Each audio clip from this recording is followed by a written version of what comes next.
she had to, one of the last things she says to him is, "You're gonna miss me so bad when I'm gone, Daryl Dixon." Way to haunt the guy.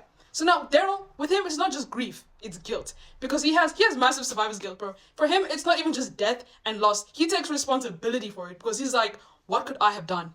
I should have done more. So it's just 10 times worse for him, right? And then there's, oh my gosh, then there's Glenn. It's his fault, but not his fault. Because people are like, it's his fault to die.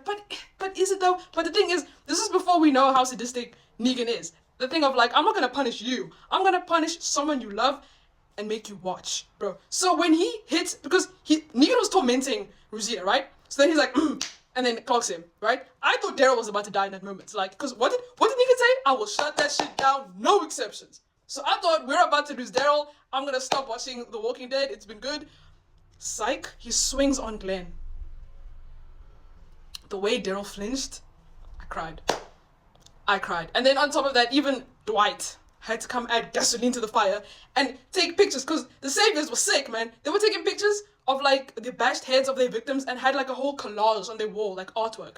So Dwight takes a picture of Glenn's smashed brains and skull and puts it there in his dog hole and be like, yeah, that was your fault. So after he's like basically being enslaved by Negan, he was quite unstable, and understandably so.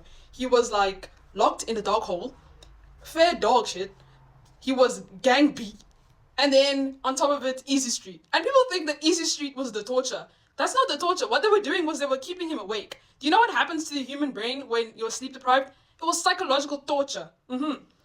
He was not the same after that. No one would be. And like one of like the heavy scenes where even like Rick's a bit kind of like, whoa, like Daryl, you good? Is when we see Morales in that episode of when they're looking for the guns. And it took me like a while to figure out who this guy is. Like, oh, that guy from season 1. That dumbass when Shane was like, we need to go to Fort Benning. And then he was like, no. Rick was like, we have to go to CDC. So they were like, y'all both confused, so I'm gonna take my family and go. Guessing they died. And then Daryl, like, no hesitation, just shoots him in the back of the head. And he's like, Rick's like, do you know who? Don't matter. Not one bit. And the following scene after that where Rick really looks like, whoa. So when they meet up with another, like, the other savior who shoots at them, but like out of fear, right? And Rick's like, you could just take a car and you could just go. Just tell us where the guns are. And he's like, oh, okay, bet. He tells them where the guns are. And he's like, I can go, right?